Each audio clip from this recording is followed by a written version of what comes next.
प्रणाम मास्टर, सभी को मेरा मधुसोनी का कोटि कोटि प्रणाम और सबका बहुत बहुत स्वागत है light and soul meditation group के हिंदी प्लेटफॉर्म पर। Masters, thank you so much for joining.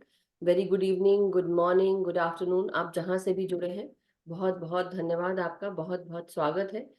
So masters, आज का जो सेशन है उसमें हम स्वाध्याय करने वाले हैं और स्वाध्याय के लिए आप सबका बहुत बहुत स्वागत है। आज जो स्वाध्याय है वो नवीन जी के द्वारा होगा और साथ ही साथ नवीन जी के बारे में मैं कुछ चंद शब्द बताना चाहती हूँ। तो एक एक सेकंड दीजिएगा मास्टर्स। नवीन जी गांव गुड़ियानी से हैं, जहाँ के हिंदी प्रसिद्ध लेखक बाबू बाल मुकुंद गुप्त जी थे। जिला रेवाड़ी से हैं, हरियाणा के रहने वाले हैं। मैं एक मिनट उनको स्पॉटलाइट करती हूँ। सबसे पहले add second.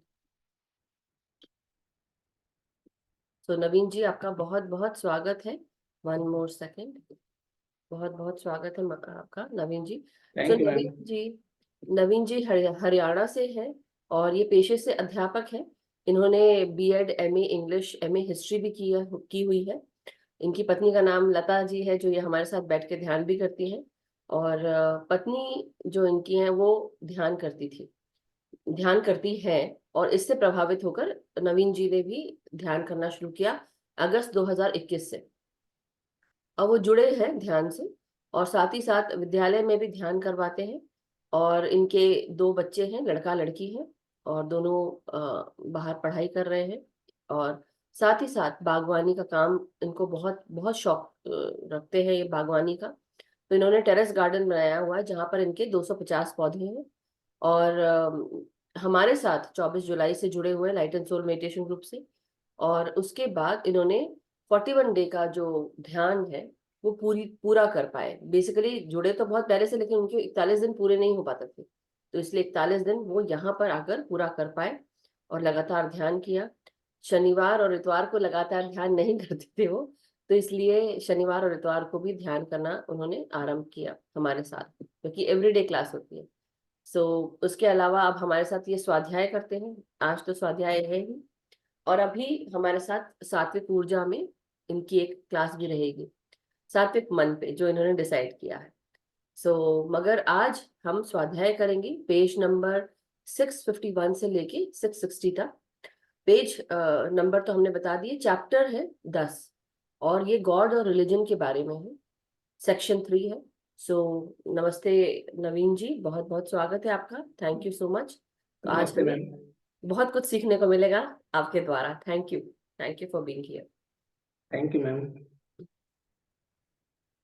महाअवतार Baba ji, Patri sir ji, बिनोनी गाइडेड मास्टर, परसिवल जी, सभी को नमन करते हुए, उनका ध्यान करते हुए आज का सेशन शुरू करते हैं।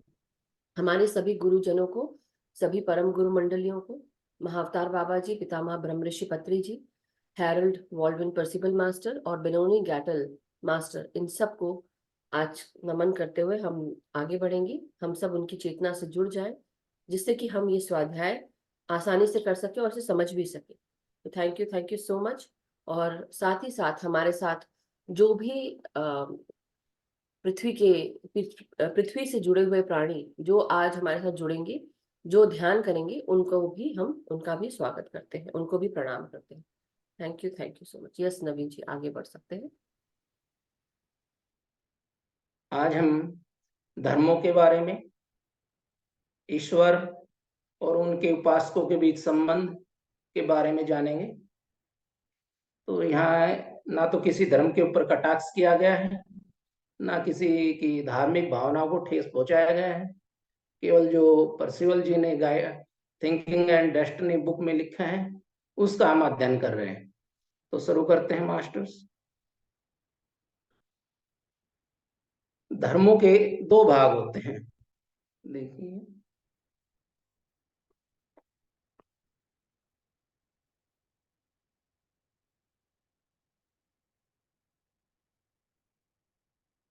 शेयर करना चाह रहे हैं क्या Naveen ji? Yes ma'am. Okay, तो आप शेयर कर दें स्क्रीन। शेयर स्क्रीन करें और फिर उसके बाद आप बेसिक पे जाएं।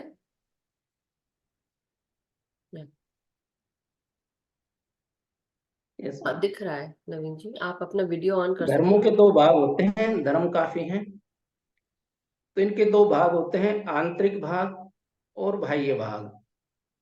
आंतरिक भाग में धर्मशास्त्र और इसके गुण, लक्ष्य, आदर्श और आकांक्षाओं के साथ साथ धर्म को आगे बढ़ाने वाले लोगों के दोषों द्वारा उत्पन्न विचार शामिल होते हैं। आंतरिक भाग में युवाओं को पढ़ाना, बीमारियों की देखभाल करना और गरीबों की देखभाल करना इत्यादि गतिविधियां शामिल होती हैं।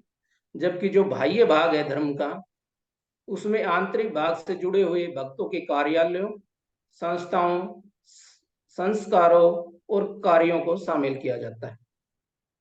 कभी कभी धार्मिक संस्थाओं के माध्यम से विज्ञान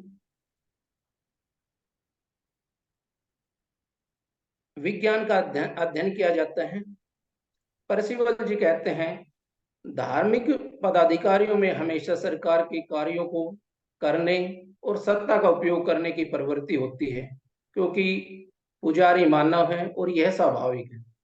यद्यपि धार्मिक पदाधिकारी दुरुपयोग के साधन बन जाते हैं, जैसा कि कोई धर्म शुरू होते हैं, रूढ़िवादिता यानी व्यक्तिगत विकास और सोच को अवरुद्ध करने की प्रवृत्ति उनके साथ आ जाती है। धर्म के रूपों को भौतिक अर्थ दिया जाता है और कठोर बना दिया जाता है। जो पदाधिकारी होते हैं उनके द्वारा धर्म को भौतिक रूप दे दिया जाता है और उसको कठोर बना दिया जाता है, जबकि यह दावा किया जाता है कि वे आध्यात्मिक हैं, न कि भौतिक। यानी कि और दावा किया जाता है कि ये जो धर्म है जो बनाए गए हैं वो आध्यात्मिक है, भौतिक नहीं है। इसलिए कट्टरता, युद्ध, उत्पीड़न और धर्मों के बारे में जो कुछ भी भयानक है वह धर्म में आता है, और इसका लाभ उन धार्मिक पदाधिकारियों को होता है जिनकी पहुंच रूढ़िवादिता से बढ़ जाती है। वे सांसारिक शक्ति प्राप्त कर लेते हैं और अपनी सफलताओं से आध्यात्मिक हो जाते हैं। यानी कि जो उपासक होते हैं वो, उनको धर्म के कारण से वो सांसारिक उनमें शक्तियां हैं वो आ जाती हैं। परसिवल जी कहते हैं, जब धर्मों को सामाजिक या राजनीतिक हितों की सेवा के लिए रखा जाता है तो उनका छोटी छोटी बातों के लिए दुरुपयोग किया जाता है, लेकिन उनमें उन लोगों को सांत्वना और आशा देने के लिए पर्याप्त सामग्री मौजूद है जिन्हें उनकी आवश्यकता होती है, और धर्म उन्हें नैतिकता और विश्वास देते हैं। असंख्य, परसिवल जी कहते हैं कि असंख्य देवता हुए हैं और हो सकते हैं। देवता दो प्रकार के होते हैं, एक तो शुद्ध तत्व के देवता और दूसरा है धर्मों में पूजे जाने वाले देवता। शुद्ध तत्वों के देवता जो हमारे 5 तत्व हैं, जैसे पहले होता था कि अग्निदेव, वायुदेव, ठीक, तो इस प्रकार से तो शुद्ध तत्वों के देवता मनुष्य को ज्ञात नहीं है। यानी कि जो जो शुद्ध तत्व के देवता हैं, अब मनुष्य जो आजकल हैं उनको इनके बारे में कम पता होता है, और धर्मों में उनकी पूजा नहीं की जाती है। बुत प्रस्ती, यहूदी और ईसाई धर्मों में पूजे जाने वाले देवता प्राकृतिक देवता हैं। यानी कि जो बुत प्रस्ती है, जो बुत प्रस्ती शब्द है जो ये रोमन साम्राज्य में प्रयोग किया जाता था, इसका मतलब है किसानों का देवता। बुत प्रस्ती, यहूदी और ईसाई धर्मों में पूजे जाने वाले देवता प्रकृति देवता हैं, लेकिन वे शुद्ध प्रकृति देवता नहीं हैं। वे मानवीय सोच से बने हैं और वे अपने रूप और गुण मनुष्य से प्राप्त करते हैं। धर्मों में पूजे जाने वाले देवता तत्वों के हिस्से होते हैं। ये उपासकों की सोच से अस्तित्व में आते हैं और इन्हें मनुष्य के अनुभव के लिए अस्तित्व में रहने की अनुमति होती है। ये देवता कुछ लोगों या एक समूह या बड़े पैमाने पर मनुष्य को वह प्रदान करने का प्रयास करते हैं जो वे चाहते हैं।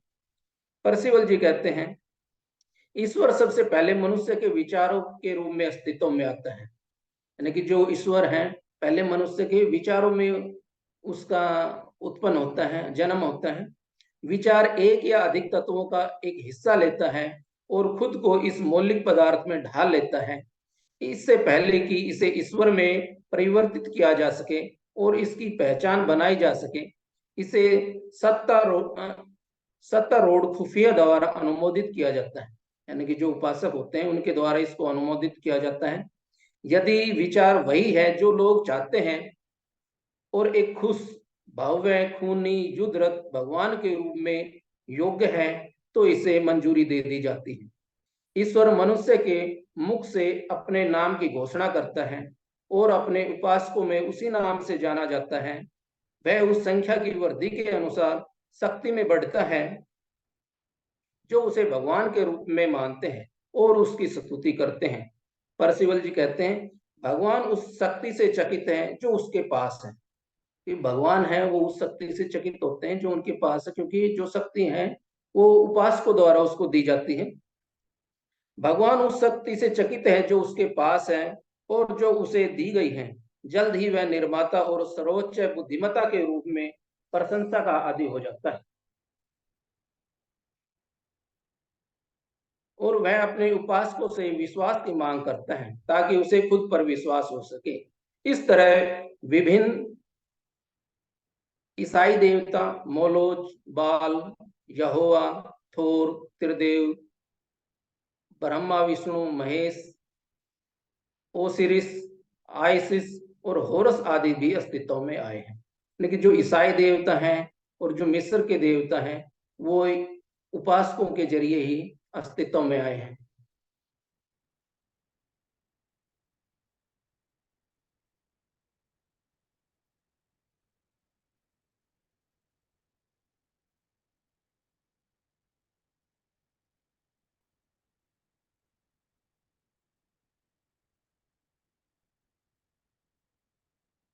देखिए ये फोटो है, ये मोलोज देवता है जो ईसाइयों का है।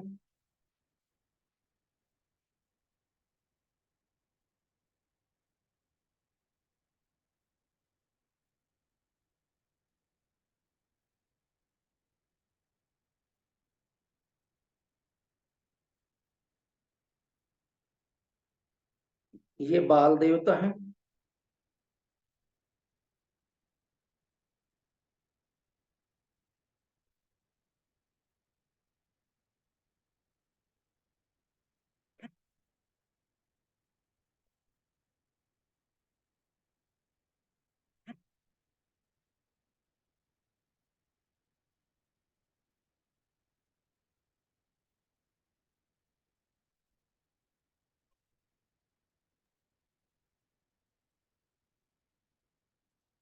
ये यहोवा,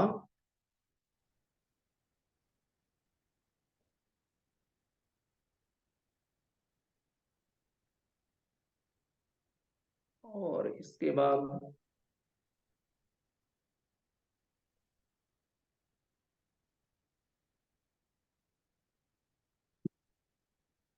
ये थोर है जो हाथ में एक हथौड़ा लिए हुए हैं। त्रिदेव को आप जानते हैं, ब्रह्मा, विष्णु, महेश। उसके बाद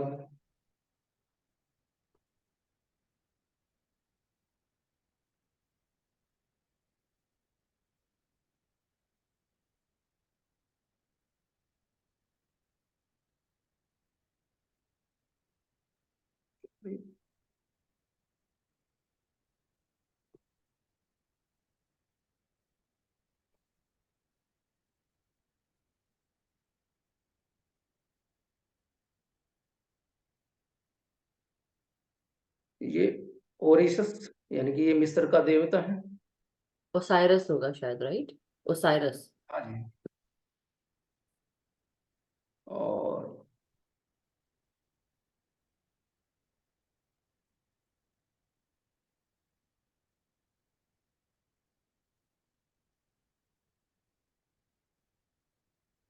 ये आइसिस मिस्र की देवी है।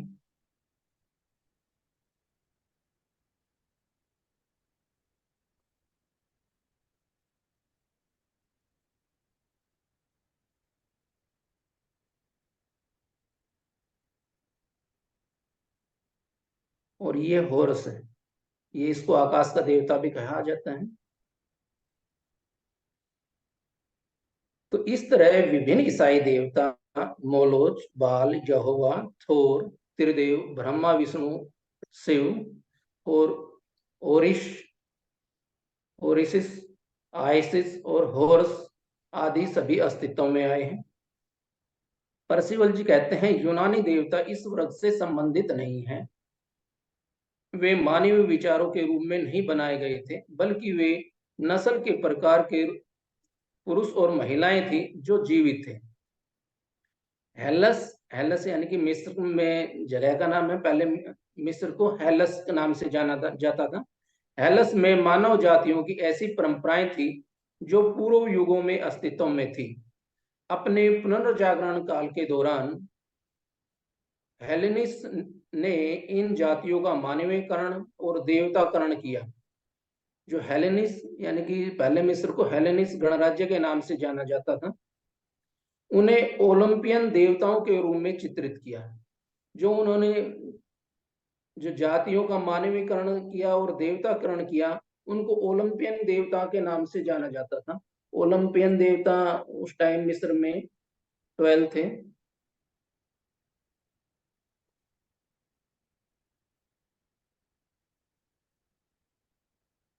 ये इस प्रकार से 12 ओलंपिक गॉड थे। उन्हें ओलंपियन देवताओं के रूप में चित्रित किया और उन्हें देवताओं के रूप में सशक्त बनाया। परसिवल जी कहते हैं एक ईश्वर तब तक रहता है जब तक उसका पोषण और समर्थन करने वाले लोग मौजूद हैं। यानी कि जब तक लोग चाहते हैं तब तक देवता रहता है, और जैसे ही लोगों का विचार बदल जाता है वैसे ही देवता भी समाप्त हो जाते हैं। उनका जीवन 10 को हजारों वर्षों या युगों तक चल सकता है, और वह तब समाप्त हो जाता है जब प्रार्थना, पूजा, उनका नाम बोलने वाले और उसे अपने रक्त और तंत्रिकाओं में जीवित रहने देने के लिए मानव शरीर नहीं रह जाते हैं। ऐसा तब होता है जब उपासकों का समूह युद्ध, बीमारी या प्रलय से नष्ट हो जाता है, या जब उनका विचार बदल जाता है। यानी कि देवता को मानने वाले या तो मनुष्य नष्ट हो जाते हैं या उनका विचार बदल जाता है, तो देवता भी वो खत्म हो जाते हैं। जब कोई ईश्वर समाप्त हो जाता है तो उसके मौलिक भाग उस तत्व में लौट आते हैं जिससे वे संबंधित हैं। केवल जीवित लोगों के विचार ही ईश्वर का पोषण करते हैं, क्योंकि ईश्वर को प्रार्थना और स्तुति के पोषण को संचारित करने के लिए रक्त और तंत्रिकाओं की आवश्यकता होती है। भगवान अपने उपासकों के शरीर में रहते हैं। प्रत्येक ईश्वर में पहचान की भावना होती है। यह पहचान उस पहचान से भिन्न है जिसे उसके प्रत्येक उपासक मानते हैं। उसका हर उपासक उसे अलग नजरिए से देखता है। वे सभी उसकी पहचान को पहचानते हैं, लेकिन प्रत्येक इसे अलग अलग तरीकों से पहचानता है। अंतर ईश्वर में नहीं है बल्कि व्यक्तियों में होता है। लेकिन कोई तो उस भगवान को मानता है और कोई उसको नहीं मानता है। तो इसमें बताया गया है कि जो पहचान है ये ईश्वर में फर्क नहीं है, बल्कि ये फर्क है व्यक्तियों की भावनाओं में होता है। यह पहचान उन लोगों द्वारा दी गई पहचान से भिन्न भी हो सकती है जो उसे अपना भगवान नहीं मानते हैं। जो कोई भी उसके बारे में सोचता है वह उसकी पहचान में योगदान देता है। परसिवल जी कहते हैं ईश्वर की पहचान उस पहचान से भिन्न है जो प्रत्येक त्रिगुण के द्वारा दी जाती है। यानी कि जो नोअर, डूअर और थिंकर हैं, उनके जो द्वारा जो पहचान दी जाती है, तो और उसी पहचान से ही जो भगवान है वो जाना जाता है। उसके त्रिगुण सब का प्रत्येक कर्ता ईश्वर की पहचान में अपना योगदान देता है। ईश्वर के जीवन में पहचान बार बार मजबूत या कमजोर हो सकती है। जब ईश्वर समाप्त हो जाता है तो उसकी पहचान भी समाप्त हो जाती है। देवताओं के पास शरीर है, लेकिन ये शरीर शारीरिक नहीं है। ईश्वर के शरीर में तत्व विद्यमान है। कभी कभी कुछ देवताओं के शरीर में उसके उपासकों के शरीर से अतिरिक्त मिश्रित इकाइयां शामिल हो सकती हैं, और मिश्रित इकाइयां देवताओं के शरीर को रूपों में बनाती हैं। यानी कि जो मिश्रित इकाइयां हैं, यानी कि जो हमारी जो दृष्टि है, श्रवण है, या स्वाद है, या गंध है, ये इंद्रियां जो देवताओं को बनाने में योगदान देती हैं। अंदर और बाहर प्रभावित होने वाली इन मिश्रित इकाइयों में दृष्टि, सुनने की शक्ति, स्वाद और गंध की मानवीय इंद्रियां शामिल है। ये ईश्वर को उसकी देखने की दृष्टि, उसकी प्रार्थना और स्तुति को सुनने, उसके प्रसाद को चखने और उसकी धूप बत्ती की गंध प्रदान करते हैं। सभी देवताओं के पास प्राकृतिक पदार्थ के शरीर होते हैं और यद्यपि इनमें से अधिकांश शरीर आकार में हैं, कुछ बिना आकार के हैं। कुछ ईसाई देवताओं के शरीर मानवीय छवि में हैं। देवताओं के शरीर जब साकार होते हैं, उनमें ऐसी इकाइयां होती हैं जो उनके उपासकों के शारीरिक शरीर का निर्माण करती हैं। देवताओं के शरीर को मानवीय शरीर की तरह होने की आवश्यकता नहीं है। वे भौतिक संसार में कहीं पर भी मौजूद हो सकते हैं, यानी कि वे एक समय में एक से अनेक स्थानों पर जा सकते हैं। देवताओं के शरीर यदि निराकार हो तो मानव का रूप धारण कर सकते हैं, यानी कि निराकार मतलब जिसका कोई रूप ना हो। देवताओं के शरीर यदि निराकार हो तो मानव का वे रूप धारण कर सकते हैं या सामान्य रूप होने पर उन्हें कुछ समय के लिए बदल सकते हैं।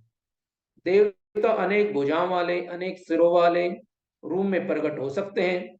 वे अस्थायी रूप से एक पेड़ के रूप में या एक अजगर, एक सांप, एक हाथी, एक वानर या एक बोलने वाली चट्टान या बहते हुए पानी, तेज हवा, एक लो या एक चमकता हुआ सितारा या एक जलते हुए सूरज के रूप में प्रकट हो सकते हैं। वे इनमें से किसी भी रूप में आने वाली आवाज के रूप में बोल सकते हैं। जबकि भगवान की कोई जवानी या बुढ़ापा नहीं होता है, लेकिन वे पूरी तरह से अस्तित्व में आते हैं। परसिवल जी कहते हैं वे अपने अस्तित्व के दौरान बदलते हैं क्योंकि उनके उपासक बदलते रहते हैं। कभी कभी वे मजबूत या कमजोर हो सकता है। उन्हें कोई शारीरिक पीड़ा नहीं होती बल्कि केवल मानसिक पीड़ा होती है। यानी कि देवताओं को बताया गया है कि किसी प्रकार की उनको शारीरिक पीड़ा नहीं होती, केवल मानसिक होती है। जैसे क्रोध का आ जाना, जैसे देवता क्रोध करते हैं, या शोक करना या भय। परसिवल जी कहते हैं देवता भगवान सोते नहीं है, देवता सोते नहीं है क्योंकि उनका कोई ठोस शरीर नहीं है। भगवान के पास बुद्धिमान पदार्थ है जो उसके उपासक अपने दिमाग और मानसिक वातावरण के माध्यम से उसे प्रदान करते हैं। वे महसूस करते हैं और वे इच्छा रखते हैं। उनका चरित्र, उनके कार्य, उनके संबंध मूलतः मानसिक हैं। वे सोचते हैं और तर्क करते हैं। देवता अपनी इच्छा की पूर्ति के लिए इनका उपयोग करते हैं। वे उतना ही कम सोच विचार करते हैं जितना कि उनका उपासक करते हैं। यानी कि इनमें बताया गया है कि जितना उपासक उसकी भक्ति करेगा, जो देवता है, उतना ही वो प्रसिद्ध होता जाएगा, फैलता जाएगा। परसिवल जी कहते हैं ईश्वर अपनी जीवित मानवता के मिश्रण के रूप में सचेतन है, यानी कि चेतना युक्त है। कोई भी भगवान अपने उपासकों के शरीर और कर्ता धर्ताओं के अलावा चेतन नहीं है। देवताओं की प्रकृति औसत मानव प्रकृति के समान पहलुओं को प्रस्तुत करती है। कुछ देवता सरल हैं, कुछ जटिल हैं। देवताओं के पास केवल वही है जो उन्हें बनाने और उनकी पूजा करने वाले मनुष्यों के पास है। यानी कि देवता के पास केवल वही चीज होती है जो उनके उपासक हैं उनके पास होती है। लेकिन कई वर्षों के दौरान मानवीय योगदान देवताओं के मानवीय गुणों को बढ़ाते हैं। भगवान का आंतरिक स्वभाव उसके उपासकों के बदलते ही बदल जाता है। वह एक समय में दूसरे की तुलना में अधिक प्यार करने वाले और क्षमाशील, प्रतिशोधी या क्रूर हो सकता है। एक भगवान एक इंसान से उन चीजों से भिन्न होता है जिसमें उनकी कमी होती है। परसिवल जी कहते हैं भगवान की उनके उपासकों की पहचान से स्वतंत्र कोई पहचान नहीं होती। यानी कि भगवान की उसके उपासकों से अलावा और कोई पहचान नहीं होती। उनके पास उनके द्वारा दी गई भावनाओं के अलावा कोई भावना और कोई इच्छा नहीं होती। किसी भी ईश्वर का अपना कोई कर्ता या त्रिगुणात्मक स्व नहीं होता। ईश्वर का कोई स्वस्वरूप नहीं है। कोई भी ईश्वर की किसी भी बुद्धिमत्ता से सीधे प्रकाश प्राप्त नहीं करता है। परसिवल जी कहते हैं ऐसी कोई संस्था नहीं है जो ईश्वर बन जाए, और ईश्वर अपने लोगों के कर्ता धर्ता और निकायों से स्वतंत्र संस्थाओं के रूप में विकसित नहीं होते हैं। भगवान की कोई नियति नहीं होती है, वह अपने प्रत्येक उपासक का भाग्य है जो उसके विचार को स्वीकार करता है और जारी करता है। परसिवल जी कहते हैं भगवान का नाम यदि उसके उपासक के पास है तो भगवान की वह विशेषता है, यह उसके स्वभाव को दर्शाता है। नाम परमेश्वर की पहचान कराता है, परंतु यह उसकी पहचान नहीं है। नाम एक माध्यम है जिसके माध्यम से भगत की इच्छा और विचार उसके पास प्रभावित होते हैं। एक अस्तित्व के रूप में ईश्वर के मूल आधार को सुरक्षित रखने के लिए पूजा में कठोरता और रूढ़िवादिता आवश्यक है। परसिवल जी कहते हैं जो देवता अपने नाम की पूजा कायम रखने में सफल हो जाते हैं उनकी आयु लंबी होती है, जैसे ईसाइयों के देवता। लेकिन ईसाई धर्मों की पूजा यीशु मसीह के नाम से होती है जो इन देवताओं का अवतार है। ईसाइयों ने यहूदी ईश्वर को अपना लिया है, लेकिन वे उसके प्रति उतने समर्पित नहीं है जितने यीशु के प्रति समर्पित हैं। भगवान के बारे में एक रहस्य है, उनका स्वभाव, उत्पत्ति, अतीत, स्थान, उपस्थिति, प्रकृति और प्राकृतिक शक्तियों के साथ उनका संबंध, उनके कार्य और उन्हें वे कैसे करते हैं, उनके भक्तों, उनके दूतों, पैगंबरों और पुजारियों के साथ उनका संबंध, उनके जीवन का उद्देश्य, उनके अस्तित्व, लक्ष्य और कार्यों के बारे में सब कुछ रहस्यमय है। इसलिए उपासक ईश्वर को मानते हैं और ईश्वर यह नहीं बताता है कि उसने दुनिया कैसे बनाई और वह इसे कैसे प्रबंधित करता है। कई चीजें विशेषकर बाहरी प्रकृति में दुनिया निश्चित कानून के अनुसार चलती है, और फिर भी कई मामलों में ऐसा लगता है जैसे कोई कानून ही ना हो। रहस्य में इसलिए बना हुआ है क्योंकि इंसान इसे सुलझा नहीं पाया है। परसिवल जी कहते हैं रहस्य के परिणामों में धर्म है और उसके साथ अज्ञात और अस्पष्ट ईश्वर का भय, अज्ञानता की कट्टरता, जानने का दावा, ईश्वर के कार्यों का आकर्षण और चमत्कार, और भाड़े के लोगों का लाभ जो यह सब अपने लाभों के लिए बदल सकते हैं। इन परिणामों का उपयोग कई बार संपूर्ण ट्रिब्यून सेल्फ द्वारा दुनिया में अपना प्रभाव लाने के लिए किया जाता है। परसिवल जी कहते हैं ईश्वर के बारे में रहस्य उसके लिए आवश्यक है, यदि रहस्य चला गया तो ईश्वर चला गया। तो परसिवल जी ने बताया कि जो रहस्य है वो ईश्वर के लिए आवश्यक है, यदि रहस्य खत्म हो जाता है तो ईश्वर भी उसके साथ साथ खत्म हो जाता है। ईश्वर का रहस्य स्वयं मनुष्य में निहित है।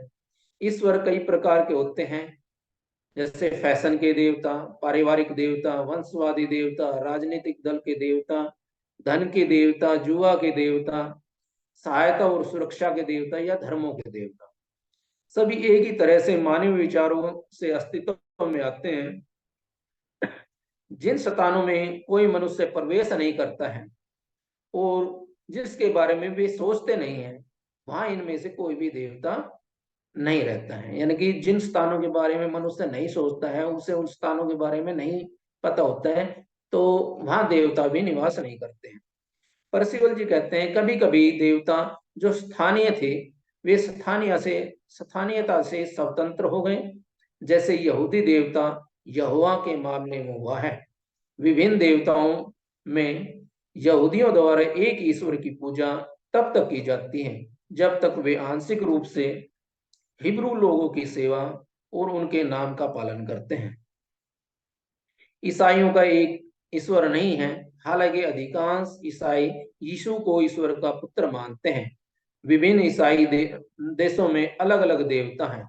स्थानीयता, भाषा और संप्रदाय के साँचे में सोचने से ये देवता बनते हैं। लोकतंत्र का विचार यदि प्रबल हो तो राजा या शासक के ईश्वर संबंधी विचार को प्रभावित करता है। जब लोगों की सोच बदलती है तो इन देवताओं के चरित्र भी बदल जाते हैं। देवता भी लोगों की तरह अधिक दयालु, अधिक सहिष्णु, अधिक न्यायप्रिय हो जाते हैं। जब समय कठिन या मनमाना होता है तो देवता भी ऐसे ही हो जाते हैं, यानी कि वो भी रूढ़ हो जाते हैं।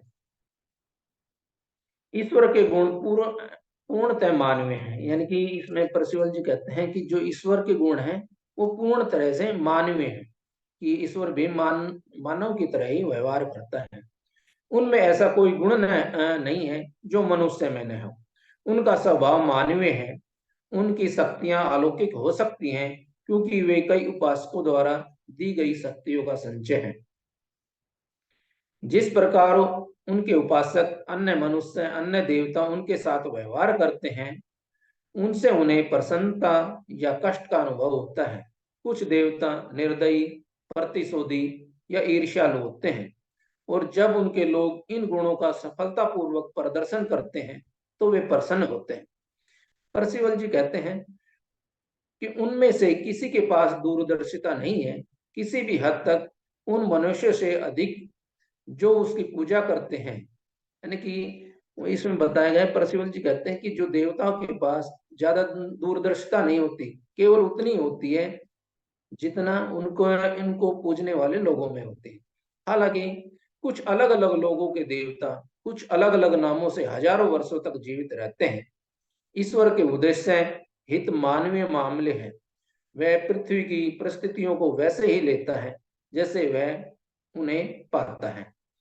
वह नई पृथ्वी, नए महाद्वीप, नई जातियां नहीं बनाता है, वह इसे मनुष्य पर छोड़ देता है, जिसकी मौलिकता और कल्पना किसी भी भगवान से अधिक है। इस प्रकार एक ईश्वर अपने उपासकों की संख्या और उसके उत्साह को बढ़ाने और अपनी शक्ति और महिमा के लिए काम करने में भक्ति प्राप्त करने के उद्देश्य से मामलों में रुचि लेता है।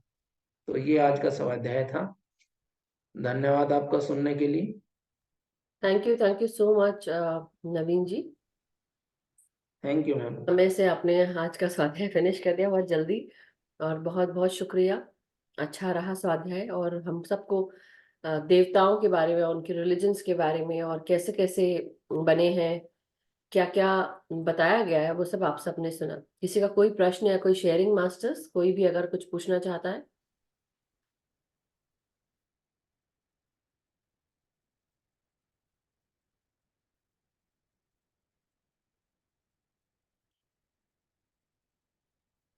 तो आई बिलीव सभी क्लियर है भक्त देवताओं के बारे में। मुझे ऐसा लग रहा है सभी क्लियर है। अच्छा, उससे पहले बहुत बहुत शुक्रिया नवीन जी, मगर सभी को मेरी तरफ से लोहड़ी की ढेर सारी शुभकामनाएं, आप सबको। सो थैंक यू मास्टर्स। आप सब अपने अपने जीवन में लोहड़ी की अग्नि में पुरानी जितनी भी बातें हैं उसको जलाकर अलग करिए और आगे बढ़िए, नए सिरे से नए जीवन की शुरुआत करिए। नए साल के साथ जनवरी 2024 का जो ये समय है, हम सबके जीवन में शांति लेकर आए, प्यार लेकर आए, सुख समृद्धि स्वास्थ्य लेकर आए, ये कामना करती हूँ मैं सबके लिए। Thank you so much. Yes Rama ji. हाँ जी, नमस्कार मैम। नमस्कार। नवीन जी नमस्कार। मैं नमस्ते क्वेश्चन मैम। है कि जैसे, हाँ, जैसे ना अभी देवताओं के बारे में सुना सारा, तो मतलब कि जैसे अब पत्री जी कहते कि कोई देवी देवता की पूजा नहीं करनी चाहिए, तो ये कॉन्सेप्ट नहीं समझ अभी। ये तो शुरू से ही चलता आ रहा है देवी देवताओं वाला सिलसिला। जैसे अभी बताया कि ये देवी देवता तब तक रहते हैं जब तक पूजा पूजा की जाती है, तो उसके बाद इनका अस्तित्व खत्म हो जाता है। तो फिर ये इस कॉन्सेप्ट को समझ में नहीं आता, जबकि सभी चैनल्स पे सब कुछ ही हो रहा, और हम बुलाते भी हैं, राम जी को भी बुला रहे हैं, कृष्ण को भी बुला रहे हैं, ये भी बुला रहे हैं। तो फिर ये कुछ कंफ्यूजन सी होती है कि बंदा फिर दुविधा में फंसता है कि करे क्या। एक तरफ तो कहते हैं कि पूजना भी नहीं है, एक तरफ कहते हैं भगवान हम खुद ही हैं। तो ये मेरे को समझ में नहीं आती चीज। फिर वो डर सा बैठ जाता है, भाई अभी पूजा नहीं करी तो ये समझ हाँ, नवीन है जी ना। बताएंगे। तो ये समझाइए। नहीं, जैसे हम बता रही है मैम, बता रही है, जैसे ये हम बोल रहे हैं कि देवता, लेकिन ये तो है नहीं कि उनकी कोई पूजा नहीं करता, कोई ना कोई तो करता है। कर ही रहे हैं, सभी कर रहे हैं, बिल्कुल कर रहे हैं। बात हाँ, उसकी नहीं है। मान लो 10% नहीं करते, एक एक भगवान की पूजा और करते हैं, तो उसके कारण से जैसे कई बार मैम बताते हैं कि आप किसी के बारे में सोचते हैं तो उसको ऊर्जा देते हो, हम्म तो उसके बाद जब ऊर्जा ज्यादा हो जाती है तो मैं ऑटोमेटिक। ऐसे बताती हूँ, मैं इसको थोड़ा क्लियर करती हूँ। जो आज हमने स्वाध्याय सुना, ये हैरोल्ड मास्टर और हमारे जितने भी धर्म, रिलीजन या धर्म के गुरु हैं, इन सबको बेसिकली हम किसी की सेंटिमेंट्स को हर्ट नहीं कर रहे, किसी के रिलीजन को हर्ट नहीं कर रहे। ये हैरोल्ड मास्टर के द्वारा लिखी गई किताब है और उन्होंने जो चैनल की वो बताई। लेकिन अभी तक जो कुछ हमने पढ़ा, जब हमने हर चीज, जैसे होता है ना, 100 आने फीसदी, क्या बोलते हैं वो डायलॉग है, राइट, कि बिल्कुल 100% आपने लेके चले, तो अभी इसको क्यों नहीं लेके चलेंगे, राइट। लेकिन बात यह है कि जो अभी तक हमने पढ़ा, जो मुझे समझ में आया या बाकी सभी ने समझा होगा, कि हमारा शरीर हर प्रकार के जो देव देवी एलिमेंटल्स है, एक जिसे बोलते हैं ना एलिमेंटल यूनिट्स, इनके द्वारा हाँ बनाया गया है, नेचर स्पिरिट्स के द्वारा बनाया गया है हमारा बॉडी का हर एक पार्ट।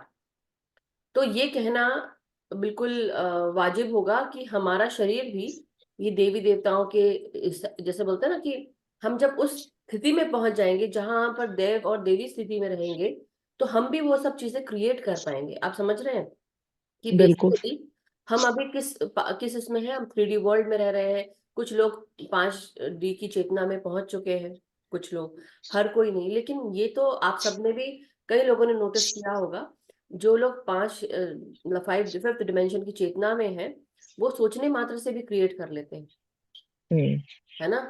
तो जब अगर बिल्कुल। ये कहना कि जो उच्च डिमेंशंस में है, तो वो देव और देवी के रूप में है, तो वो क्यों नहीं क्रिएट कर सकते, तो मतलब उन्होंने हमारे लिए बहुत सारी चीजें क्रिएट की, धर्म, रिलीजन, ये सब। लेकिन ये लोगों ने क्रिएट की, देवी देवताओं ने नहीं क्रिएट की। उनको पूजा गया, कि उनको मान दिया गया, उनको रिस्पेक्ट दिया गया कि वो ये कार्य करते थे, इसलिए वो रिस्पेक्ट दी। अब जैसे हम हार्वेस्ट का है, तो अभी रिसेंटली मैं पूजा जी से बात कर रही थी, तो ऐसी कुछ बात हुई, उनको कुछ क्लास ले रही थी, तो देवी शाकंभरी की बात है। शाकंभरी देवी कौन है?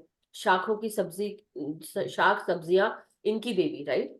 तो जब हम, अगर हम समुद्र, जैसे कई समुद्र के पास रहने वाले लोग होते हैं, जिनको हम कोली जाति भी कहते हैं, जो फिश प्राप्त करके हम्म अपना लालन पालन करते हैं। लेकिन वो समुद्र को भी अर्पित करते हैं, समुद्र को भी देव मानते हैं, कि जो हमने पाया वो हम अर्पित भी करें। वैसे ही जब हम अपने इंडिया में, चाहे पंजाब हो, चाहे साउथ में हो, कहीं और भी हो, जहाँ पे, या उड़ीसा की जगह हो, या मतलब जहाँ पे धान, अनाज, दाल दलहन, गेहूं, ये सब उगते हैं, तो हम क्या करते हैं? हम लोहड़ी क्यों मनाते हैं? या हम हाँ मकर मैं बिल्कुल संक्रांति क्यों बिल्कुल ठीक। हम मकर संक्रांति क्यों मनाते हैं, या और क्यों? हम सब क्या करते हैं? हम सब देवी देवताओं को ये अर्पण करते हैं कि उनकी कृपा से, कि धूप भी मिली, पानी भी मिला, है ना, हम्म, अग्नि के रूप में धूप मिली हमें, पानी मिला, और अंधकार भी मिला कि उससे पेड़ ग्रो कर पाए, और भी हवा, पानी, सब कुछ मिला। तो हम पांचों जब, तत्व। हाँ, तो हम जब कोई चीज हमें मिलती है गिफ्ट, मतलब ये भगवान की तरफ से, हम सोचते हैं कि ईश्वर ने, ईश्वरी सत्ता ने ये हमें दिया, तो हम उसको भी अर्पित करते हैं उसी रूप से। लेकिन पत्री सर यहाँ ये बता रहे हैं, सबको ये सोचने पे मजबूर कर रहे हैं बार बार, कि हम सब ये कभी ना भूले कि सारी जो दैवीय शक्ति है, क्योंकि हम सब एक्चुअली, हमारे 12 13 स्ट्रैंड्स थे, राइट, हमारे 12 स्ट्रैंड्स ऑफ डीएनए थे पहले। अब हम 2 डीएनए स्ट्रैंड्स हो गए, हमारे डीएनए के सिर्फ 2 स्ट्रैंड्स रह गए हैं। तो मतलब सोचिए कि हमारी कितनी कैपेसिटी, कितना स्टैमिना था, या कितनी हम अनलिमिटेड थे, और हम कितने लिमिट हम्म हो गए हैं अब। तो जो हमारी बिल्कुल। दैवीयता थी वो हम भूल चुके हैं। और धीरे धीरे हमारे शरीर में जब वो प्रकाश उत्पन्न होगा, तो उसको एब्जॉर्ब करने का स्टैमिना, उसको एब्जॉर्ब करने के लिए वो डीएनए स्ट्रैंड्स भी उत्पन्न होंगे। तो जब हमें 12, हमको अब क्या 2 से 12 में जाना है, तो जब हम 2 से 12 में जाएंगे, तो डेफिनेटली हम उस तरह से भी अपनी दैवीयता को और अपने अंदर स्थापित कर पाएंगे, और हम जो चाहेंगे हम वो क्रिएट कर सकते हैं। लेकिन उसके लिए ये बहुत जरूरी है कि हम डेली पॉजिटिव सोचें, मिराकुलस सोचें, और जो सोचे वो हो जाए, और उस स्थिति में रहे, सत्य की स्थिति में, क्योंकि सत्य ही हमको आगे लेके जा सकता है, सत्य और प्यार। लेकिन ये कोई समझ ही नहीं पा रहा है। और इस चीज को क्या है, लोग पूजा अर्चना करने में इतने मशगूल हो गए हैं कि वो ये भूल गए हैं कि जिसको आप ऊर्जा दे रहे हो, जैसे बोलते हैं ना कि सपोज अगर मैं आज दिन भर रमा जी के बारे में सोचती हूँ, सपोज फॉर एग्जाम्पल, मतलब आज मैंने क्या किया, मेरी सारी ऊर्जा किसको दी, मैंने रमा जी को दी। दैट मीन्स जो मेरी, अब हम बोलते हैं ना कि हमारी जो एनर्जी है वो हमारी करेंसी है, हमारा पैसा है। अगर वो मेरी करेंसी मतलब मेरा जो एनर्जी है, जो मेरा पैसा या रुपया जो भी है, ये करेंसी अगर मैंने रमा जी को दे दी, तो जब मेरे को जरूरत पड़ेगी कोई चीज क्रिएट करने को, तो मैं तो क्रिएट नहीं कर सकती ना, क्योंकि करेंसी है ही नहीं मेरे पास, है ही एनर्जी नहीं। है ही नहीं। तो इसलिए पत्री सर बोलते हैं, जैसे आप फॉर एग्जाम्पल, एक और एग्जाम्पल है, बहुत अच्छा एग्जाम्पल है, मुझे नए प्रोजेक्ट शुरू करने हैं, ये जो चल रहा था सात्विक ऊर्जा मूवमेंट, या मुझे ओराकल का, मेरे को ओराकल की क्लासेस शुरू करनी थी, क्योंकि वो मुझे मास्टर्स बोल रहे हैं। मुझे बहुत तकलीफ हो रही थी शुरू करने में, क्योंकि मैं मतलब ऐसा लग रहा था कि I don't have time, I don't have that kind of energy right now, क्योंकि मैं बहुत सारी चीजों में बिजी हूँ, राइट। तो अब मैं इंग्लिश का भी देख रही हूँ, हिंदी का भी देख रही हूँ, और साथ में लोग मुझसे बात भी कर रहे हैं। अब मैं अपनी ऊर्जा कहाँ कहाँ दे रही हूँ, सब जगह जा रही है, इंग्लिश ग्रुप में, हिंदी ग्रुप में, स्वाध्याय ग्रुप में, ये वाले स्वाध्याय ग्रुप में, इंग्लिश के स्वाध्याय में, सात्विक ऊर्जा में, राइट, और ओरेकल में भी जा रही, और भी कुछ अगर मुझे शुरू करना घर में भी जा रही, तो मतलब मेरी एनर्जी कहाँ कहाँ डिस्ट्रीब्यूट हो चुकी है। अब उस एनर्जी को मुझे वापस खींचना है अपनी। और अगर यही चीज भगवान प्लीज मेरे को कर दो, भगवान क्या करेगा, भगवान थोड़ी ना करेगा, प्रोजेक्ट तो मुझे शुरू करना है। मुझे हिम्मत कैसे आएगी जब मैं ढंग से सोऊंगी, खाऊंगी, पीऊंगी, अपना ध्यान रखूंगी, अपनी एनर्जी अपने पास लिमिट करूंगी, और मैं लोगों, जितना मुझे बात करूं उतना करूं, लेकिन लिमिट करूं अपनी अपनी एनर्जी को। तो मैंने क्या किया, सारे ग्रुप्स में से अपना नाम वापस नहीं लिया, क्योंकि जहां जहां मेरा नाम है मतलब वहां वहां मेरी ऊर्जा जा रही है, जहां जहां मैं काम करती हूँ मेरी ऊर्जा वहां जा रही है। तो मैंने जनवरी तक आते आते, पिछले साल में भी, कई लोगों को लगता होगा कि मैं कुछ डिफरेंट रीजंस होंगे, मगर रीजन ये है कि मुझे मेरी ऊर्जा चाहिए दूसरे कामों में। चाहिए।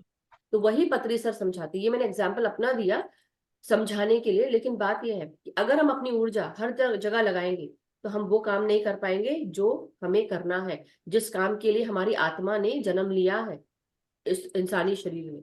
तो इसलिए पत्री सर बार बार बोलते हैं, करने को आप लोग सब कुछ कर सकते हो, लेकिन जब ऊर्जा अपनी किसी और को दोगे, और ये सोचो कि भगवान आपको मदद करेगा, भगवान भी उसी की मदद करता है जो खुद अपनी मदद करता है। जब तक कि आप अपना एक्शन नहीं लोगे, वो काम पूरे नहीं होंगे। इसलिए अपनी ऊर्जा मतलब अपनी करेंसी अपने हाथ में है। इसलिए हम बार बार बोलते हैं, बात इसमें नहीं कि आप पूजा करिए या आप उनको रिस्पेक्ट करिए, बात उसकी नहीं है, बात इस चीज की है, ये याद रखने की कि मेरे अंदर दिव्यता है, और ये दिव्यता मैं उसको यूज कर सकती हूँ। तो इसलिए मैं कभी किसी को मैं मना नहीं करती कि आप पूजा मत करिए, ये नहीं बोलती मैं कभी, लेकिन इस चीज को जरूर याद रखने को बोलती हूँ कि ये मत भूलो कि आपके अंदर वो देव और देवी है जो कुछ भी कर हम्म। सकता है। ये हम्म। मैं समझाती हूँ। तो जो जैसे होता है ना, महापुरुष सब बहुत सारी चीजें, हम सबको बहुत सारे महापुरुष बहुत सारी चीजें बता के गए, पत्री सर भी हम्म। हमको बता के गए। लेकिन अब उन्होंने तो ये भी कहा था कि 2023 तक, 2000 कितने 2093 तक वो रहेंगे, सदी सदी तक रहेंगे, हम्म। 2093 तक। हम्म। लेकिन उनका आशय ये था कि उनकी चेतना रहेगी, उनका आशय ये था कि उनकी चेतना रहेगी। उन्होंने ये तो नहीं कहा एक बार भी मैं शारीरिक रूप से रहूंगा, एक बार भी शरीर का इस्तेमाल नहीं किया उन्होंने। उन्होंने ना, कहा, ये तो कभी नहीं हाँ, कहा। तो वही वही बात है। इसीलिए महापुरुषों की वाणी जो है उसको समझने के लिए हमको उस तरह का बनना भी पड़ेगा, तब हमें समझ में आएगा। और वही चीज है कि किसी भी इंसान को ये चीज समझना बहुत जरूरी है कि उसकी दिव्यता बाहर नहीं, उसकी दिव्यता उसके अंदर ही है। इसलिए वो मना करते थे, क्योंकि अगर आप पूजा अर्चना में ही लगे रहोगे, क्योंकि क्या होता है जब इंसान एक बार पूजा रिचुअल्स में आ जाता है, तो वो दिन भर वही है, आज हम भजन कर रहे हैं, आज हम कीर्तन कर रहे हैं, तो इतना समय आप करो, उस एनर्जी में आ जाओ, लेकिन अपना कार्य करो, उसको मत भूलिए। यही चीजें समझती थी। दिव्यता तो है ही हमारे अंदर। हाँ, बिल्कुल सही है। लेकिन वो दिव्यता को उभारने के लिए जो लोग नए आते हैं, सपोज अगर, अब जैसे एक दो लोग हैं जो ग्रुप में अभी नए नए आए हैं, उन्होंने कहा प्लीज ब्लेस मी। अब पत्री सर होते तो उस जगह क्या बोलते हैं पत्री सर, गुस्सा पहले होते थे गुस्सा वो कर तो। देते। हाँ, कि सबका अपना अपना तरीका है, गुस्सा करते। वो, हाँ, सबका हम्म। अपना अपना तरीका है डाइजेस्ट करने का।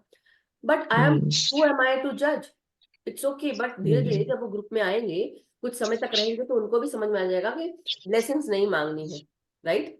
गुड विशेष बिल्कुल। मांगिए, आप ब्लेसिंग्स नहीं मांगिए। हम कोई नहीं होते किसी को ब्लेस करने वाले, क्योंकि सबके अंदर दिव्यता है। बात ये है, बात इतनी सी तो है। राइट। हाँ नहीं है। नहीं, पूजा पाठ जो एक एक बहुत हाई लेवल तक था, वो तो देखो नेचुरली या मतलब कि ना के बराबर ही है। जी जी जी, हाँ वही बात है। ना के बराबर है, वो तो समझ तो वही आ रही करता है। है ऑटोमेटिकली। ऐसा नहीं है कि आप लोग ऐसे सोच रहे, मैं जैसे मेरे माँ बाप ने मुझे सिखाया, माँ ने खासकर, कि तुमको ये करना है, अगरबत्ती करो वो करो, ये रिचुअल है, ये करो। लेकिन जब मैं ध्यान में आई हूँ, मेरा ये धीरे धीरे बहुत कम हो गया है, बहुत ज्यादा कम हो गया है, हाँ इतना कम कम हो हो गया, गया है बिल्कुल हो। कि अब क्योंकि सास ससुर है, माँ बाप है, या आपके साथ के जो लोग हैं, त्योहार आते हैं, तो they want all these things.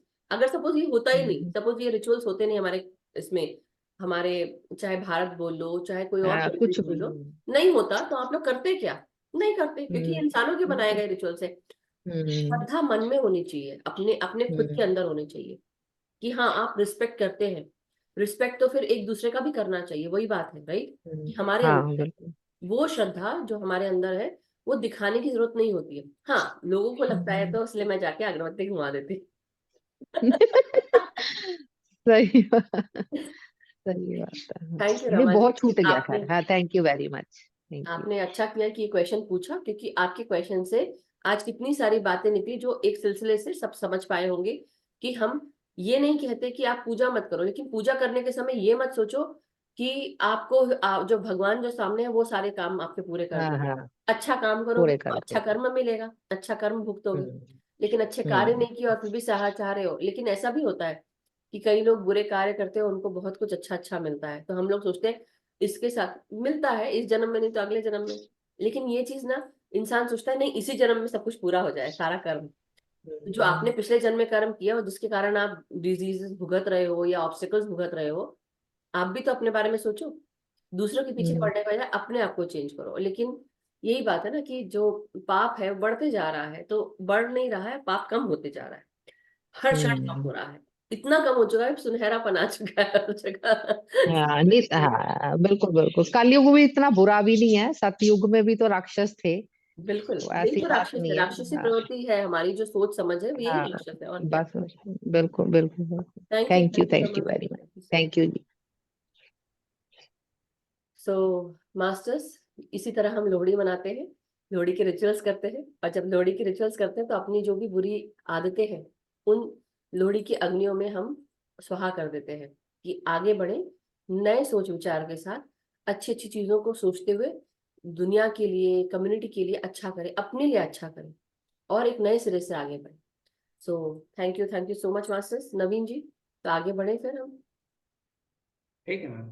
हाँ, तो आप ध्यान कराएंगे ना, आज तो आपका ध्यान का समय। ठीक है मैम। मैं बहुत खुश हूँ कि आज नवीन जी ध्यान करा रहे हैं, मैंने। मतलब एक दिन मैं भी आराम से शांति से मैं भी ध्यान करूंगी ना, ऐसा होता है, इसलिए बहुत खुश हूँ। सो चलिए, thank you so much masters. अपनी अपनी पोजीशन ले लें, पिरामिड जिनको लगाने हैं पिरामिड लगा लें, चश्मे उतार लें, पानी जिनको पीना है पानी पी लें। नवीन जी हमें आगे लेकर चलेंगे।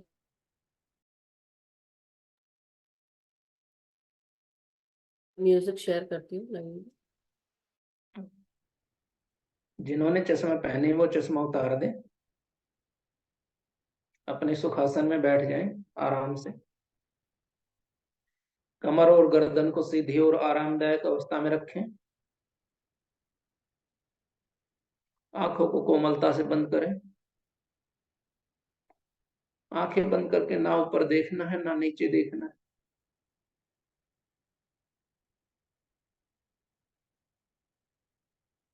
धीरे धीरे शरीर के सभी अंगों को ढीला छोड़ दें।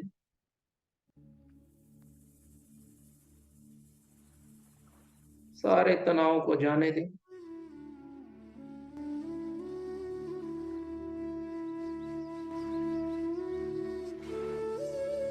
अपने मन से, मस्तिष्क से सभी विचारों को, सभी चिंताओं को, सभी परेशानियों को निकाल दें।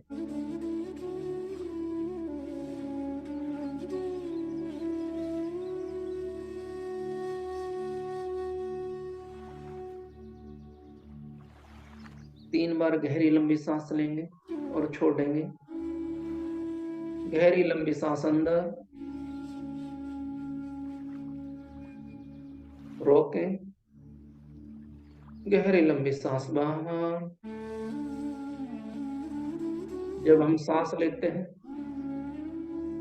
तो हमारे पेट और छाती है वो बाहर आना चाहिए, और सांस छोड़ते हैं पेट और छाती अंदर जाना चाहिए। नेक्स्ट टाइम गहरी लंबी सांस अंदर।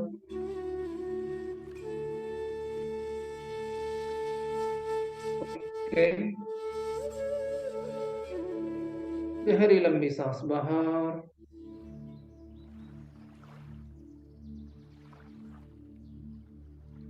लास्ट टाइम गहरी लंबी सांस अंदर।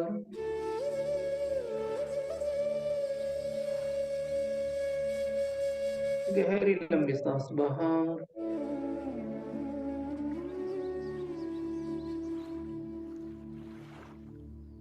अपनी सांसों को सामान्य बनाए रखें। सांसों के साथ कोई छेड़छाड़ नहीं।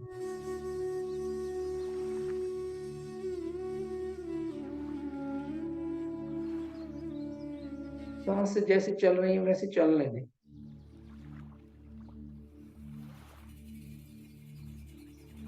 धीरे धीरे रिलैक्स हो जाए।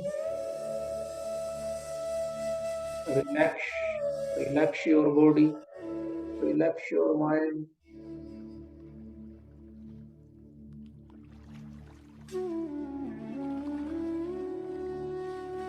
यह समय केवल और केवल हमारा है।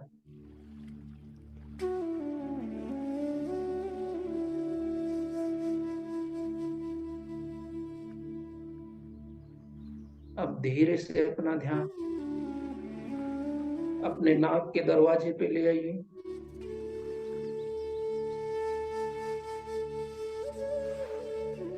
अपना संपूर्ण ध्यान अपनी सांसों पर बनाए रखें।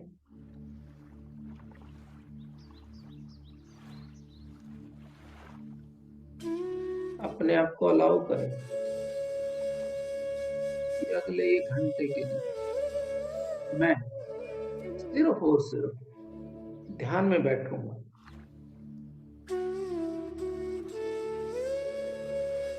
इस दौरान मुझे कुछ नहीं चाहिए। अगले 1 घंटे तक मैं कुछ नहीं करने वाला हूं।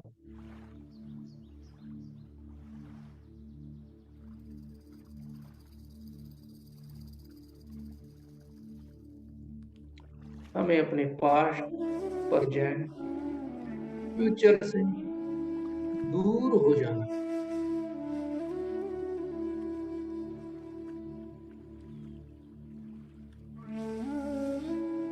कोई सोच विचार, कोई मंत्र जाप नहीं। मन में कोई इमेज नहीं बनानी, कोई कल्पना नहीं करनी। केवल और केवल सांसों पर ध्यान। मास्टर्स, हमें अपने अंदर की सकारात्मक ऊर्जा को महसूस करना है।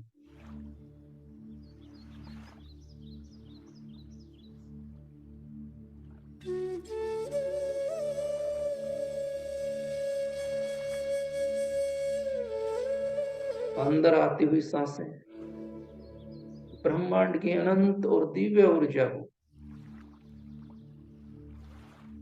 हमारे अंदर ला रही हैं।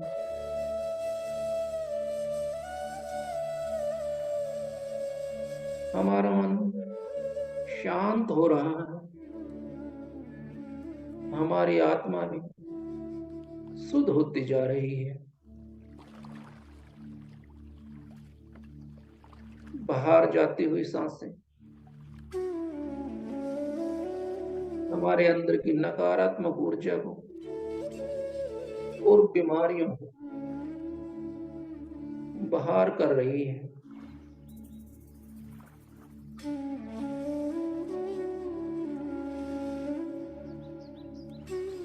मास्टर्स, ये सांसें ही हमारा सबसे बड़ा मित्र है। जब से हमने जन्म लिया तब से हमारा साथ निभा रही है।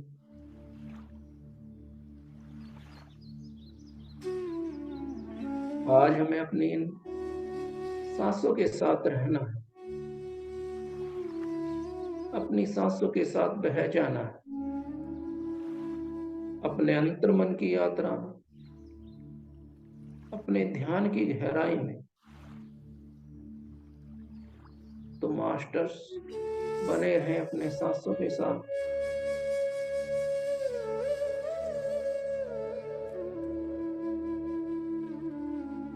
हमारी सांसें धीरे धीरे सूक्ष्म होती जा रही है।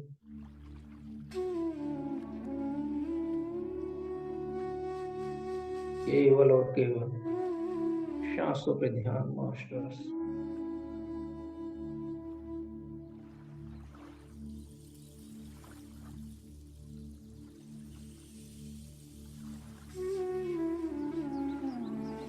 माय डियर मास्टर्स, महाभियोग के सभी वासियों को हम सब इनवाइट करते हैं हमारे साथ बैठकर ध्यान करने के लिए। इनका आह्वान करते हैं, सबको प्रणाम करते हैं, सभी गुरुजनों को, और उनको आमंत्रित करते हैं कि हमारे साथ बैठकर आनापानसति ध्यान को आरंभ करें।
मास्टर्स, यदि हमारे मन में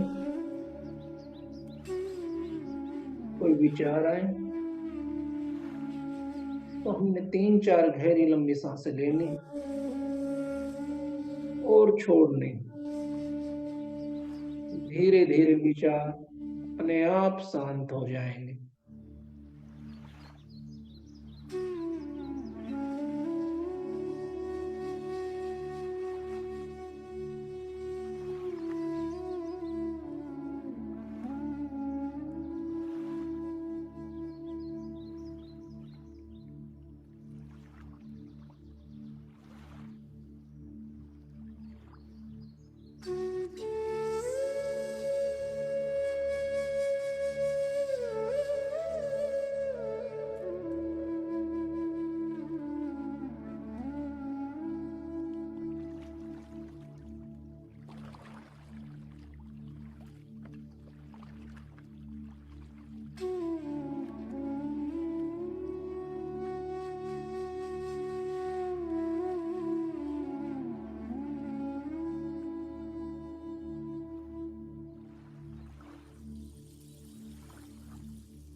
मास्टर्स,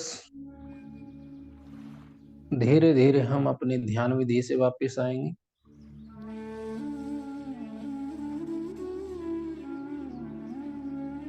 परमात्मा के प्यार और शक्तियों को अपने भीतर भरते हुए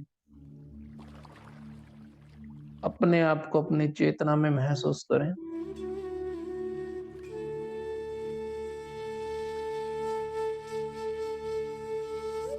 देखें, हमारे अंदर दिव्य ऊर्जा का स्तर बढ़ता जा रहा है।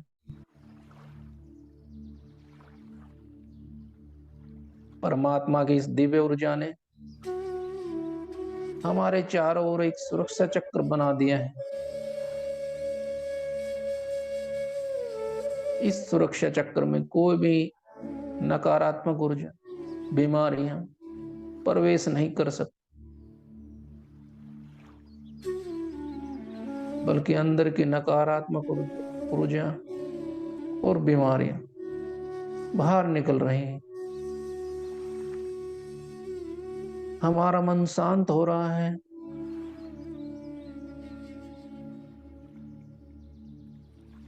हमारी सभी समस्याएं दूर होती जा रही हैं। देखें, शांति जिसे हम प्रत्येक स्थान पर खोज रहे थे, वह शांति हमारे अंदर ही है। हमारे अंदर से शांति की किरणें निकलकर चारों ओर फैल रही हैं, जैसे सूर्य की किरण चारों ओर रोशनी फैलाती।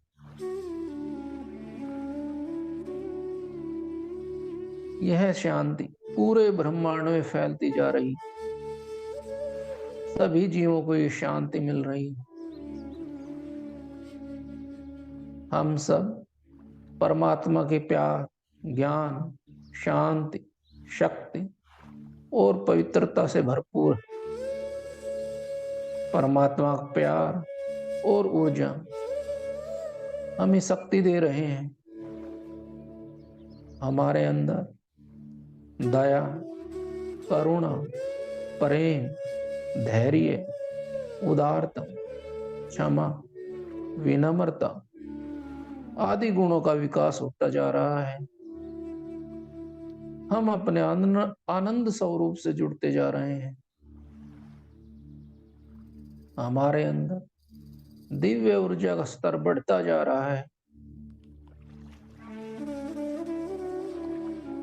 हमारे विचारों से, इच्छाओं से और कार्यों से प्रकृति में भी संतुलन स्थापित होता जा रहा है। चारों तरफ हरियाली, खुशहाली छा गई। पूरी सृष्टि सुंदर बन गई। देखें मास्टर्स, हम अपने कार्यों से, अपनी वाणी से सभी की सहायता कर रहे हैं, सभी को सुख पहुंचा रहे हैं, सभी को प्रोत्साहित कर रहे हैं। परमात्मा का प्यार हमें अपनी शक्ति, अपने ज्ञान, कार्यकुशलता तथा नित्य क्षमताओं को विकसित करने का शुभ अवसर प्रदान कर रहा है। Thank you God, thank you mother earth, thank you universe, thank you, thank you, thank. एक गहरी लंबी सांस अंदर, गहरी लंबी सांस बाहर। इस पल में आ जाइए। अपने हाथ पैरों को महसूस करिए। जहां बैठे हो उस जगह को महसूस करिए। अपने शरीर को महसूस करिए। अपने हाथों को खोलते हुए 5 सेकंड के लिए अपने आंखों पर रखिए। 5, 4, 3, 2, 1, 0। एक कोमल मुस्कान के साथ अपने चेहरे पे हाथ घुमाते हुए अपनी आंखें खोली। अपने ऊर्जा भरे हाथों को अपने पूरे शरीर पर लगाइए। अपने ध्यान के लिए क्लैपिंग। Thank you masters.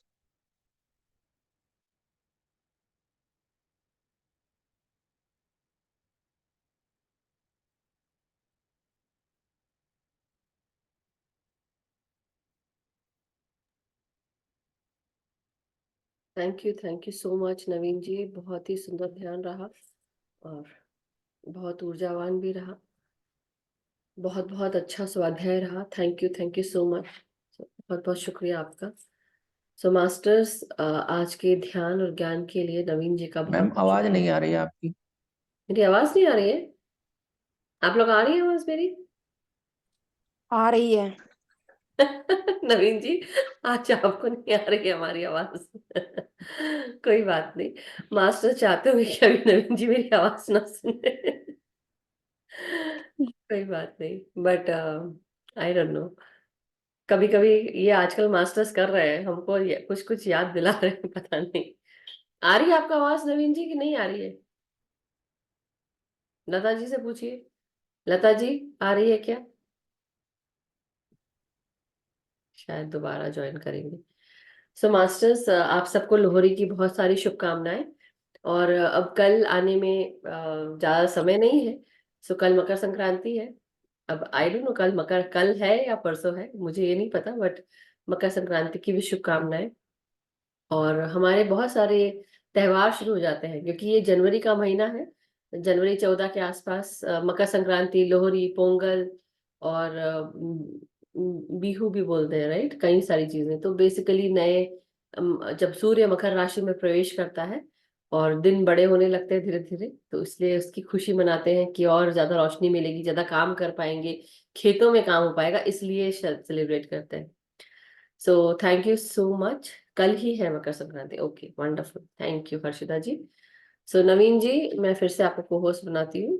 और मास्टर्स, अगर किसी का कोई भी प्रश्न या कोई शेयरिंग एक्सपीरियंस है ध्यान के इसमें, तो आप जरूर शेयर करें सभी लोग। अब आवाज आ रही है नवीन जी? Yes ma'am. जैसे मैम क्या है, क्लास के दौरान कोई कॉल आ जाती है ना, तो इसकी आवाज बिल्कुल चली जाती। ओ, ओके। तो मगर ये हमारे साथ ऐसा नहीं होता है, और मैं अच्छा। बाहर भी नहीं आ सकती हूँ क्योंकि अगर गई तो पूरा सेशन बंद हो जाएगा। सो एनीवे, बट मास्टर्स, अगर किसी का कोई प्रश्न या कोई शेयरिंग है तो आप हैंड रेज कर ले जल्दी, अन्यथा हम सेशन बंद करेंगे और कल मिलेंगे। और कल सुनील जी का सेशन रहेगा। सात्विक ऊर्जा मूवमेंट में हम त्रिगुणात्मक गुण, आई थिंक उन्होंने क्या लिख के भेजा था, मैं बताती हूँ।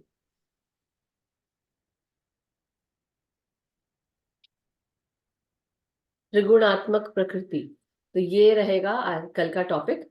और आप लोग सब जुड़िएगा। जिन लोगों को जो भी आपके फैमिली फ्रेंड्स या कोई भी जिनको पसंद है ध्यान करना या वो जानना चाहते हैं, तो जरूर उनको उससे जोड़िए, क्योंकि बहुत सारा, और पहली प्लेलिस्ट जो है सात्विक ऊर्जा की जो मेरे द्वारा कराई गई थी, वो भी जरूर उनको बताइए। और जोड़ते रहिए लोगों को जो ऑलरेडी हमारे साथ लाइट एंड सोल में जुड़े हैं, ग्रुप्स में है, व्हाट्सएप ग्रुप में। उनको अपना ग्रुप बदलने की जरूरत नहीं है।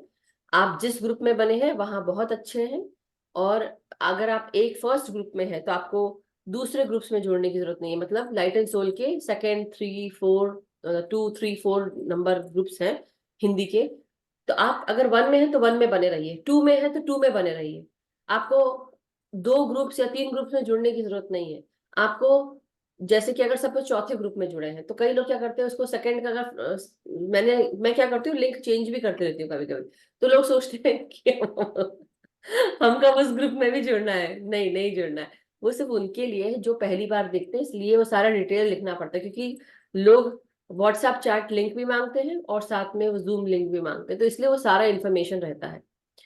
क्योंकि मैं कितने लोगों को आंसर करूंगी, कितने लोग मुझे मैसेज करते हैं, I can't just answer everyone, right. इसलिए वो सारी डिटेल वही है, जिसको फ्लैग दिखता है अपना लिंक को आप क्लिक करें और ज्वाइन कर सकते हैं।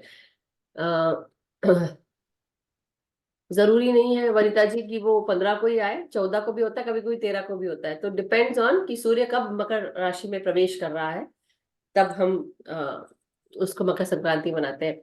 एनी हाउ, अगर किसी का कोई प्रश्न अगर शेयरिंग नहीं है तो चलिए सेशन समाप्त करते हैं। नवीन जी का बहुत बहुत धन्यवाद। और थैंक यू मैम, आपका भी बहुत धन्यवाद मैम। Thank you. तो कल मिलते हैं मास्टर्स। और छोड़ने का मन नहीं कर रहा है, क्या करें? Yes ma'am. नहीं नहीं मैं ग्रुप की बात कर रही हूँ कि ग्रुप अभी जैसे लग रहा है, ऐसा लग रहा है कि खत्म हो गया है और जाने का मन नहीं कर रहा है। तो नहीं नहीं, अब हम समाप्त करते हैं। सो मास्टर्स, हम सबका मंगल हो, हम सब स्वस्थ रहे, सुखी रहे, समृद्ध रहे, पूरी दुनिया में शांति बरकरार रहे, और सभी एक दूसरे के साथ जुड़कर ध्यान करते रहे, ध्यान करवाते रहे। रोजाना अपना ध्यान करते हुए ग्रुप के साथ भी जुड़ के ध्यान करें, दूसरों को जगाएं।